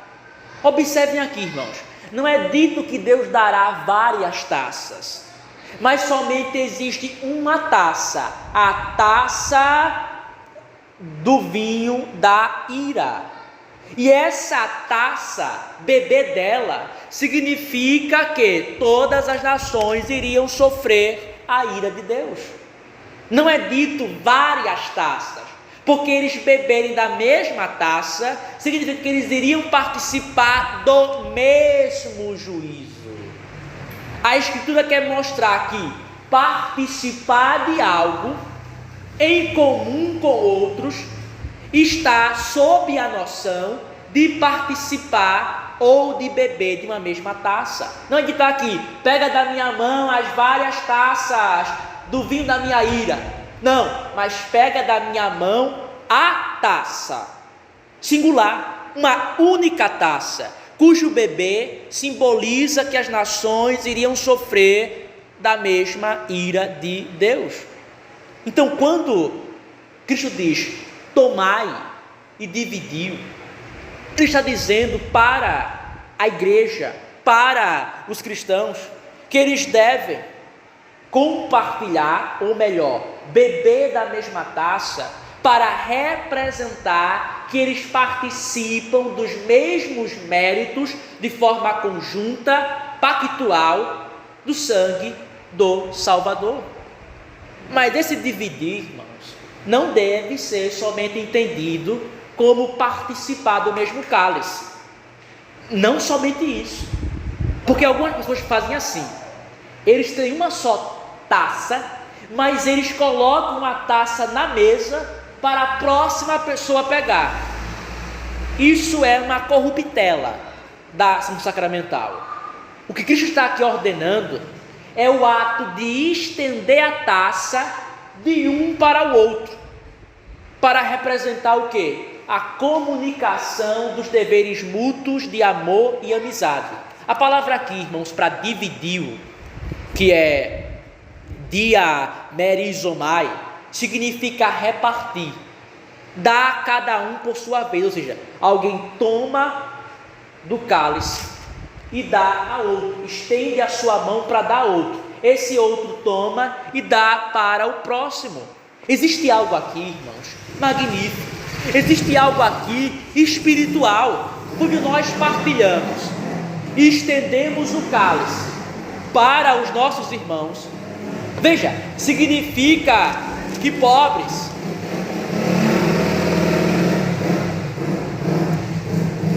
voltemos, significa que pobres, que ricos, que homens, que mulheres, que jovens, aptos, que velhos estão em comunhão, eles estão compartilhando, participando de algo comum e edificando o próximo ao entregar o sangue sacramental de Cristo para o benefício das suas almas. Entendam, irmãos, quando nós estendemos o cálice para o nosso irmão, nós mesmos nos tornamos instrumentos da graça para o proveito espiritual do outro. Significa que nós estamos em tanta comunhão, que nós somos um instrumento ou um meio, como irmãos em Cristo, de entregar o sangue sacramental do Salvador. Essa é a comunhão no sangue que Paulo descreve. Ó Coríntios, o cálice da bênção a qual nós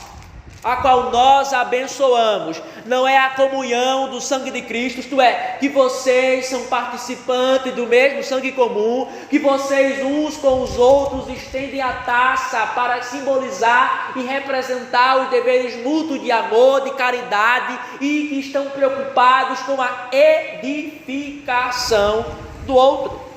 Então é necessário o cálice comum e o estender da mão ao outro. Terceiro e último, irmãos, argumento é que o cálice comum não é uma circunstância, não é algo ocasional ou cultural. É simples entender isso. Não existe razão para admitirmos que o cálice comum era uma circunstância ocasional ou cultural. Por quê? O próprio Cristo e a própria Escritura fornecem um significado para a ação. Se fosse algo ocasional ou cultural, não haveria um significado para a igreja, mas há. É a representação da unidade do pacto, a unidade do povo na mesma aliança, é a representação da unidade, da comunhão no mesmo sangue, é a representação da comunhão em deveres mútuos. A Bíblia tem um significado. Essa ação sacramental exibe a nossa comunhão e irmandade num só corpo, um só batismo, uma só fé em Cristo, na participação dos mesmos benefícios salvíficos. O Senhor Jesus Cristo, irmãos, poderia muito bem, se fosse a sua vontade, usar mais cálices. Ele poderia. Havia o cálice da santificação, havia o cálice da libertação, havia o cálice do louvor. Ele poderia pegar ali e distribuir vários, mas não. Ele permanece com um só cálice, para ensinar o quê? Que todos nós compartilhamos da mesma salvação em seu sangue precioso. Aqui, irmãos, deveríamos lembrar que é melhor ser um imitador de Cristo, que nessa ação sacramental não é uma ação extraordinária, não é uma ação que vem da sua divindade, não é uma ação que vem do seu ofício messiânico, isto é, ele como Messias e ninguém pode copiar, mas é uma ação moral. É melhor imitar Cristo do que ser um violador da sua vontade. Mas eu pergunto, irmãos, por qual razão a igreja abandonou o cálice comum na ceia do Senhor? Porque depois de 18 séculos, 1800 anos, a igreja usando o cálice comum, os homens resolveram mudar a instituição de Cristo para destruí-la. Nós sabemos muito bem a razão, porque é a primeira objeção que vem em nossos corações pecaminosos. Qual? A higiene, a saúde. Quando a primeira objeção, e a primeira objeção levantada na história para o cálice comum foi: não é higiênico, pode causar doenças, pode causar problemas. Então alguns pensam que devemos nos abster da ação sacramental por causa da teoria higiênica ateísta do século 18 e 19. E aqui, irmãos, sob o prisma do que já vimos anteriormente, sob o prisma de toda a significação espiritual, da singularidade das palavras de Cristo, do significado do cálice comum, os cristãos que objetam essa ação sacramental com esse argumento se encontram em sérios problemas. Por quê?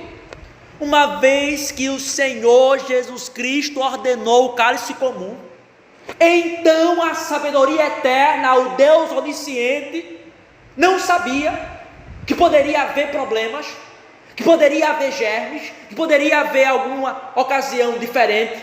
O Senhor Jesus Cristo, alguns dizem assim: não podemos participar do cálice comum, porque é quebrar o sexto mandamento. Pergunto: quem é o autor do sexto mandamento?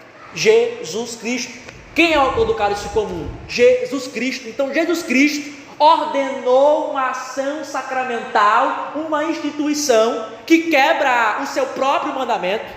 Me digam, o Senhor Jesus Cristo não sabia que a igreja chegaria no século 21? Irmãos, a igreja de Cristo sempre de modo uniforme usou o cálice comum. Então aqui eu faço uma afirmação bíblica, mas que para alguns pode ser considerada ousada, mas afirmo sem qualquer retroceder, que as doenças que assolam grande parte da igreja não é por causa do cálice comum. Ele foi abolido, mas pela remoção dele. Sim, remover o cálice comum tem como juízo as doenças a qual os homens estão tanto preocupados em não ter. Vejamos o que Paulo diz em 1 Coríntios, capítulo 11, versículo 30. Paulo diz assim: Por causa disso, muitos estão fracos e enfermos entre vós, e muitos dormem.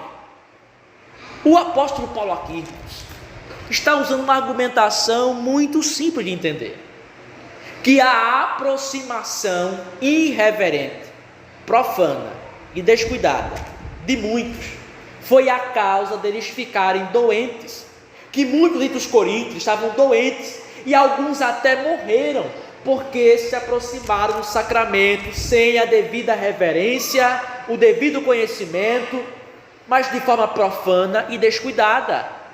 Ora, a razão aqui, irmãos, essencial é o seguinte: é que o abuso da ceia ofendeu ao Senhor, que a corrupção do sacramento dos coríntios ofendeu ao Senhor Jesus Cristo, e portanto eles foram castigados com enfermidades. Então, irmãos, o perigo não está em usar o cálice comum que Cristo prescreveu, mas em não fazer o que Ele ordenou. O perigo não está em atender à vontade do Salvador, o perigo está em violar, alterar o que Ele disse. Se nós estamos no caminho do dever, nós podemos ter a segurança da sua proteção. Se nós fazemos aquilo a qual o Senhor ordenou, pare de reduzir a realidade ao nível ateísta. Existe um Deus no céu, existe o Senhor Jesus Cristo, a qual ordenou isso. E se estamos no caminho do dever, há um Senhor que nos protege. Então, pergunto: não é justo, ou é justo, irmãos, que Deus traga o que tanto tínhamos medo, para vermos a nossa tolice em alterar a sua adoração? O que adiantou os metodistas perversos tirarem o cálice comum? Isso resolveu de modo algum. Aquilo que eles tanto tinham medo, que eram doenças, foi o que mais se multiplicou na igreja. Por quê, irmãos? Repito, Deus pune os homens naquilo que eles pensavam que seriam a sua segurança. O Senhor instituiu o cálice comum. Disseram: não vamos fazer, porque não é higiênico, apesar de nem sequer haver um caso documentado. Mas não irei entrar nessa seara. Então, Deus trouxe várias doenças, porque abusaram e profanaram o seu sacramento. Uma aplicação, irmãos, uma só aplicação de consolo. Para quem? Para todos vocês que perceberam que nunca participaram do sacramento da ceia do Senhor, conforme Cristo ordenou em sua palavra. Vocês que foram privados do sacramento, vocês que foram privados da comunhão sacramental do sangue de Cristo, foram privados do selo do pacto, caros e aflitos irmãos, embora vocês não tenham tido o sacramento, Jesus não deixará de comunicar a sua graça doce e confortadora à sua alma, pois Ele sabe que vós fostes privados não por negligência, mas por causa dos maus tempos. Ele sabe que vós fostes negados o sacramento, não por causa da vossa negligência, mas porque os homens maus tiraram da igreja o símbolo da participação no sangue comum e da união do povo de Deus. Mas lembra-te, alma chorosa, as palavras de Cristo: eis que estou convosco sempre, eis que estou convosco sempre, até o fim do mundo. Amém. Mateus 28, 20. Entenda, a presença de Cristo e dos seus confortos e das suas comunicações diretas de graça e amor não variam pela maldade dos tempos ou dos homens. Embora os tempos perversos os privem da ceia do Senhor, nos privem da ceia do Senhor conforme Ele ordenou. Cristo, que é um mundo de doçura, um tesouro de graça, ultrapassa tudo isso, ó alma aflita, para comunicar diretamente a sua alma, a sua graça, o seu amor, a comunhão com Ele. Mas anseie, mas chore, esperando aquele grande momento. E que grande momento será, irmãos, quando podemos tomar o cálice de bênção, quando podemos tomar o único cálice da ceia do Senhor. E chegará esse tempo, porque Cristo enxugará as lágrimas de todos aqueles que anseiam pelo estabelecimento das suas puras instituições. Bem-aventurados os que choram, porque eles serão consolados. Bem-aventurados são aqueles que anseiam agora pela restituição e o estabelecimento das puras ordenanças de Cristo, porque Ele fará, o Senhor Deus levantará. Há muito tempo, irmãos, alguém disse corretamente que o liberalismo é outra religião e não o cristianismo. Mas chegou também o tempo de afirmarmos que o modernismo ou a igreja moderna é outra e não a igreja fiel. Que o modernismo e a igreja atual não é outra igreja, exceto a igreja infiel. Retirar o cálice comum, irmãos, é a destruição do sacramento.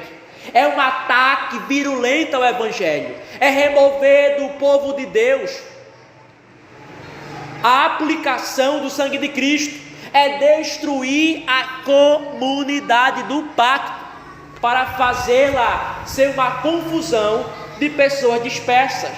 Nós precisamos orar, para que o Senhor tenha piedade de nós, para que Cristo restaure a ordem da sua casa. Mas até lá, irmãos, que não participemos de nenhuma alteração da sua vontade revelada. Amém.